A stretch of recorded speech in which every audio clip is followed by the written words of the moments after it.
Is there solid evidence in history for the resurrection of Jesus Christ? Does it make a difference to you? This is not just an intellectual exercise. If there's evidence in real history that this actually took place, then we have a figure in history that has done something that no other person in the world has done, come back from the dead. And that one says that He is the life, He is the resurrection, and He can give us life and He can forgive our sins. We need to listen to Him. That's proof. Now, do we have that in religion? That's what we're talking about.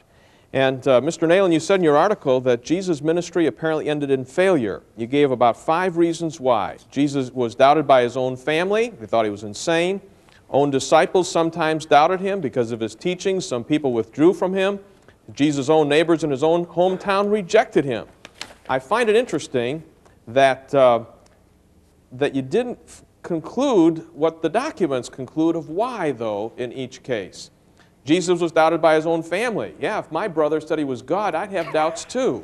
And James said he wouldn't believe Him, but it's interesting that he became one of the leaders in Jerusalem. Why? What pulled him kicking and screaming over the line after he says, hey, my brother's nuts? It was evidence, and his brother came back from the dead, is what the record says. His own disciples sometimes doubted Him because of His teachings. Yeah, Jesus was rugged. He said He was God. He had all authority.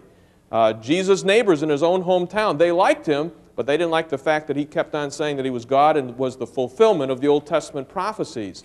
So the question is not the fact of during His life did Jesus come into conflict, but it seems like the very conflict shows that the people and the religious leaders knew what Jesus was saying, namely that He was God. I think it's in John 10, Jesus said, hey, why is it you want to stone me? And they said, because you, being a man, make yourself out to be God. So they understood. Now the question is, did Jesus pull off giving the evidence for His claims? Namely, He told these people He was going toward Jerusalem, He would be crucified, and on the 3rd day He'd come forth from the grave. Did He? The eyewitnesses said that after they watched Him murdered on the cross with thousands of other people, that He actually appeared to them. Now we come into Thomas. Now we come into Peter. Now we come into the Apostle John. And maybe I'm drawing the argument along here, but you're talking about the Apostle Paul. And what you do is in 1 Corinthians 15 you say, Paul lists all these people, boom, boom, boom. And finally comes to the end after he goes through even 500 people and says, and finally He appeared to me. But you say, really, it wasn't an objective, physical resurrection that Jesus appeared in a body to Paul, but just in a straight vision. Therefore, all the rest are like that too.